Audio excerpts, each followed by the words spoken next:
Lucas 24, versículo de número 36. E falando ele, disse dessas coisas, o mesmo Jesus se apresentou no meio deles e disse-lhes: paz seja convosco. E eles, espantados e atemorizados, pensavam que viam algum espírito.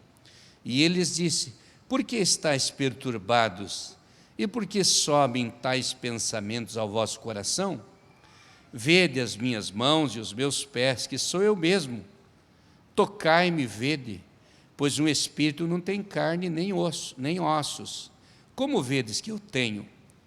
E não o crendo eles ainda, por causa da alegria, estando maravilhados, disse-lhes: tendes aqui alguma coisa que comer? Então eles apresentaram-lhe parte de um peixe assado e um favo de mel. O que ele tomou e comeu diante deles, e disse-lhes: são estas as palavras que vos disse, estando ainda convosco. Convinha que se cumprisse tudo o que de mim estava escrito na lei de Moisés, e nos profetas e nos salmos. Então abriu-lhes o entendimento para compreenderem as Escrituras, e disse-lhes: assim está escrito, e assim convinha que o Cristo padecesse e ao terceiro dia ressuscitasse dos mortos, e em seu nome pregasse o arrependimento e a remissão dos pecados em todas as nações, começando por Jerusalém. E destas coisas sois vós testemunhas. E eis que sobre vós envio a promessa de meu Pai. Ficai, porém, na cidade de Jerusalém, até que do alto sejais revestidos de poder. Glória a Deus. Amados, o texto se resume numa coisa só, que nós poderíamos citar esta frase e fazermos uma oração e ministrarmos a Santa Ceia. Aqui está manifesto no texto a preocupação de Jesus com a igreja. E esta preocupação de Jesus com a igreja convém nós atentarmos com diligência. Jesus está falando com os seus discípulos na sua primeira aparição depois da ressurreição. Ele nasceu, cresceu, foi perseguido, morreu e ressuscitou. E após a sua ressurreição, ele manifesta aos seus discípulos uma grande preocupação. Para o texto e para nós hoje, a maior preocupação de Jesus é manifesta para os seus discípulos ali. Está contida no versículo de número 49, quando ele disse: eis que sobre vós envio a promessa de meu Pai. Ficai, porém, na cidade de Jerusalém, até que do alto sejais revestidos de poder. Esta é a preocupação de Jesus. A igreja precisa do Espírito Santo. A igreja não pode se mover sem o Espírito Santo. A igreja sem a presença do Espírito Santo é uma igreja sem fruto, uma igreja sem espiritualidade, uma igreja sem vida. E Jesus manifesta esta preocupação para a igreja, para que a igreja esteja no seu lugar, na sua posição, e receba o Espírito Santo. Quando nós olhamos para a Bíblia Sagrada, para saber o que é o Espírito Santo, não é um fenômeno, não é uma força da natureza, uma força ativa que se manifesta em alguns locais aqui e ali. É a pessoa da Santíssima Trindade, a terceira pessoa. E como o Espírito Santo é uma pessoa, ele é diferente de todas as outras manifestações, porque se você olhar na criação, lá está Deus Pai, Deus Filho e Deus Espírito Santo fazendo as coisas, criando as coisas, os céus e a terra e tudo que neles há. A Bíblia diz que no princípio a terra era sem forma e vazia, e o Espírito de Deus pairava sobre a face dos abismos, ou sobre a face das águas. Era uma espécie de equilíbrio que o Espírito Santo equilibrava a natureza. E a partir dali, você vai vendo nos textos sagrados a manifestação do Espírito Santo.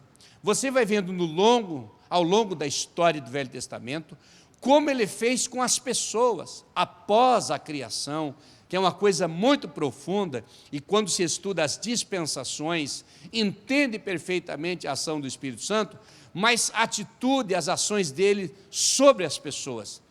O Espírito Santo tomou pessoas frágeis e fez grandes gigantes para serem usados na terra como instrumentos de Deus. Mas sem o Espírito Santo eram homens vencidos, homens fracos, homens sem nenhum tipo de forças para guerrear as guerras do Senhor.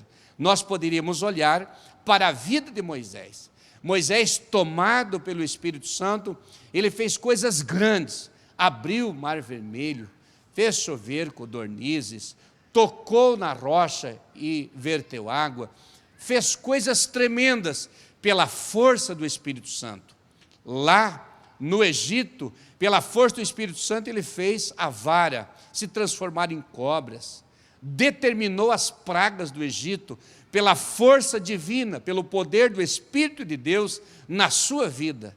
E é tão verdade que no deserto, quando eles estavam vindo e pararam nos seus acampamentos, e os anciãos tinham todos predicados para serem homens usados por Deus, mas não tinham o Espírito Santo, Deus falou com Moisés: vai, impõe as tuas mãos sobre eles, e do Espírito que está na tua vida vai ser passado para a vida deles. E quando Moisés foi para o deserto e orou pelos seus anciãos, o Espírito de Deus que estava sobre a vida de Moisés invadiu a vida daqueles homens, e eles profetizavam e se movimentavam no arraial. Houve um rebuliço de Deus no arraial, porque o Espírito Santo estava sobre a vida de Moisés.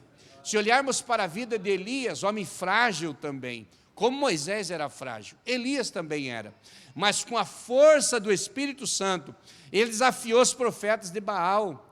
Ele jogou água sobre um sacrifício, sobre um altar, e a água pegou fogo, acendeu, queimou a lenha, queimou a água, queimou o sacrifício, e onde a água correu pelos legos, ali o fogo lambeu a água também.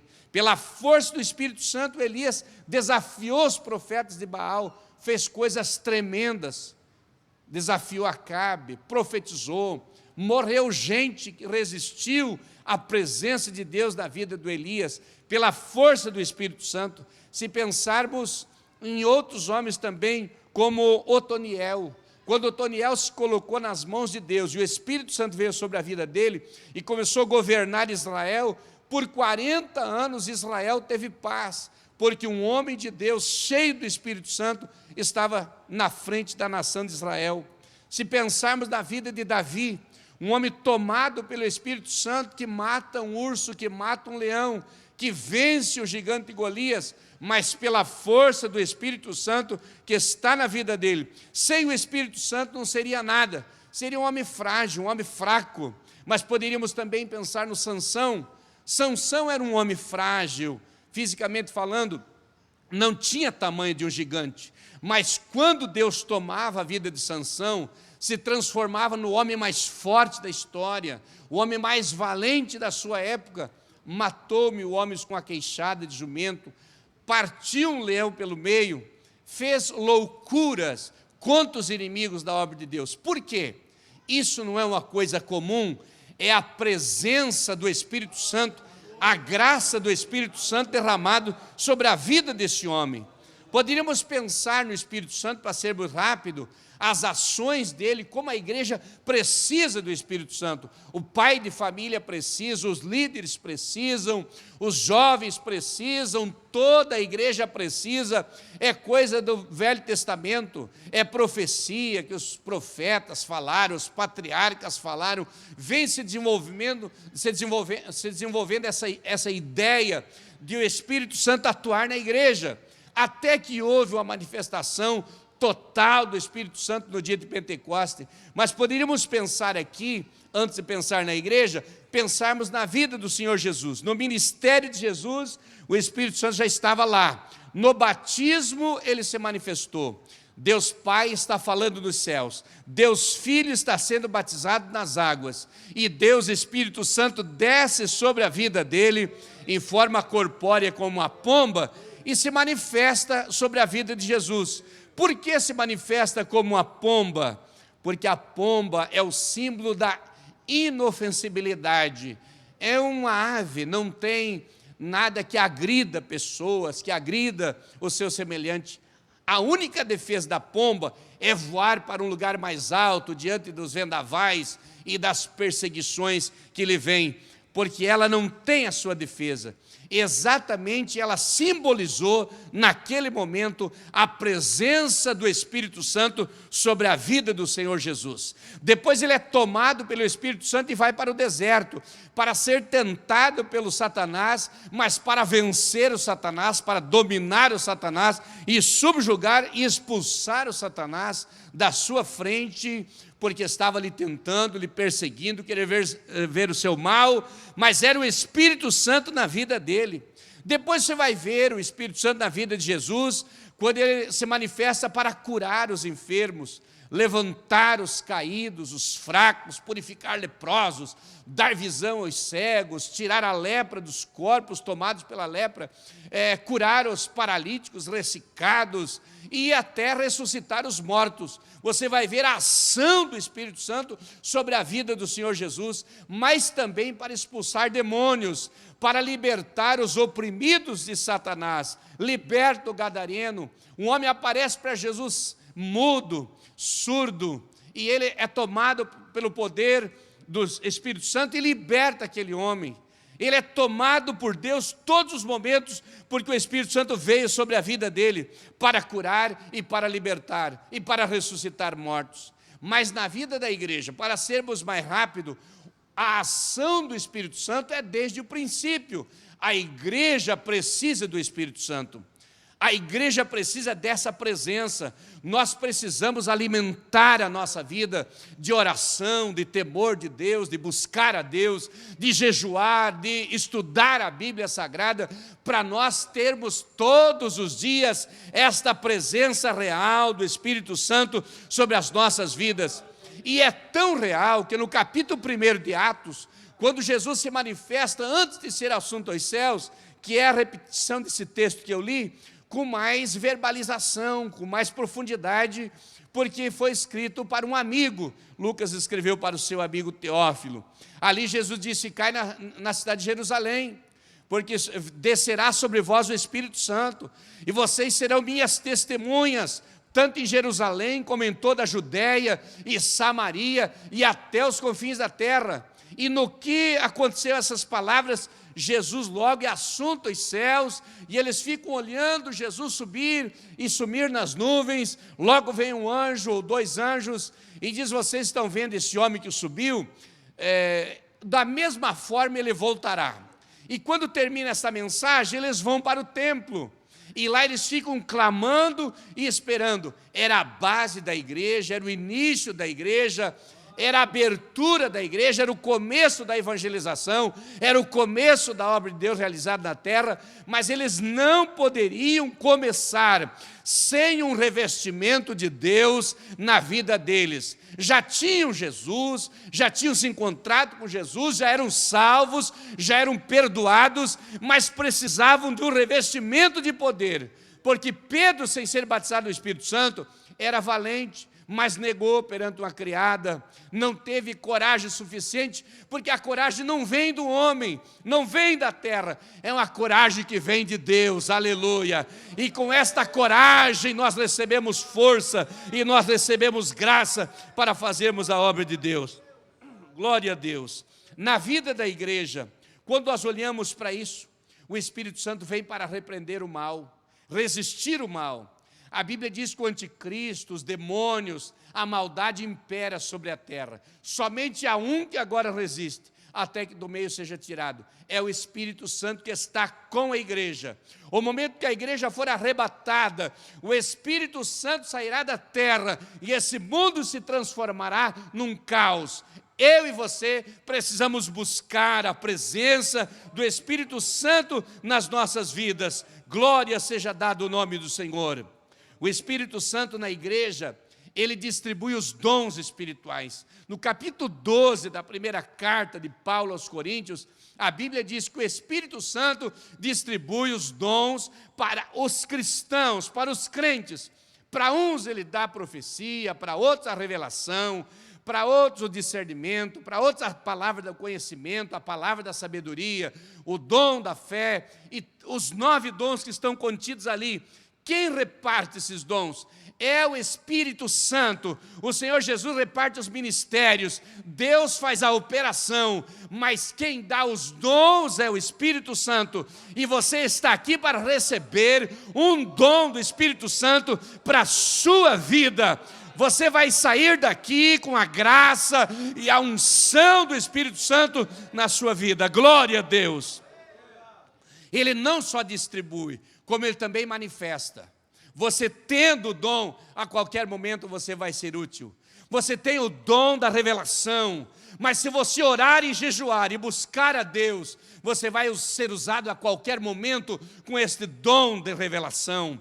Você tem o dom do Espírito Santo de discernimento e a qualquer momento, com a vida consagrada, Deus vai te usar com esse dom. Você tem o dom da profecia que o Espírito Santo repartiu e deu para você, e a qualquer momento, você cheio do Espírito Santo, você vai profetizar.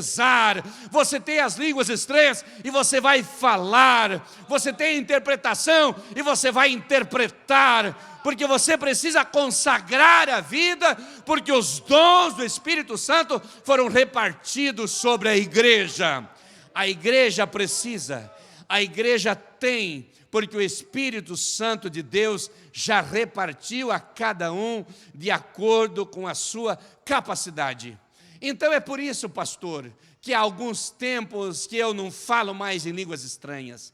É por isso, então, que eu não profetizo mais. E eu tenho saudades daquele tempo que Deus me tomava nas suas mãos e eu me levantava como um profeta de Deus e entregava a mensagem de Deus para a igreja. E eu falava em línguas estranhas e todas as pessoas ao meu redor se alegravam na presença de Deus. E eu saía na direção de Deus e Deus me mostrava as coisas, e eu tenho saudades disso. O Espírito Santo está na tua vida, você tem esse dom porque Ele deu para a igreja, mas também Ele quer manifestar esse dom.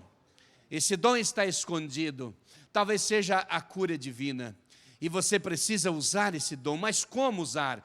Você precisa colocar a vida no altar de Deus e começar a orar como não está mais orando, e buscar a Deus como não está mais buscando, e se entregar para Deus como não está mais se entregando, e dizer: Deus, eu estou aqui, Senhor, e eu quero ser usado nas tuas mãos, eu quero ser cheio da tua graça, e dos céus virá algo extraordinário na tua vida, e você será uma pessoa avivada mais uma vez, cheio da graça mais uma vez, cheio do Espírito Santo mais uma vez.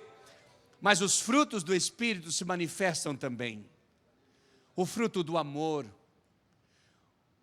o fruto da paz, da perseverança, da santificação, das obras sociais, do fazer o bem ao seu próximo, aquele jeitinho amável que você tem, querido ou querida, que abraça as pessoas, que se comunica bem, que trata bem.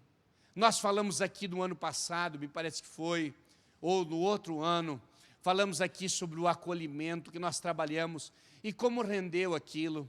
Quantas pessoas chegam e querem que alguém aperte a sua mão, quantas pessoas que chegam e querem receber um abraço, ou querem pelo menos um sorriso de alguém. São os frutos do Espírito Santo se manifestando na igreja do Senhor. Você precisa desta renovação, eu preciso dessa renovação, mas o Espírito Santo não só na igreja, mas na vida do crente também. Romanos 8,16, a Bíblia diz: porque os que são guiados pelo Espírito de Deus, estes são filhos de Deus. O que nós aprendemos aqui? Que o Espírito Santo não só agiu na criação, não só agiu na vida dos homens frágeis, para fazer deles grandes gigantes, não só agiu na pessoa do Senhor Jesus, o seu ministério, mas agiu na vida de João Batista, na vida de tantas pessoas, mas ele agiu na igreja para distribuir os dons, para manifestar os dons e os frutos, mas ele também se manifestou na vida de cada crente. E agora o assunto, nós encerramos falando da individualidade, da espiritualidade. Você precisa ser guiado pelo Espírito Santo.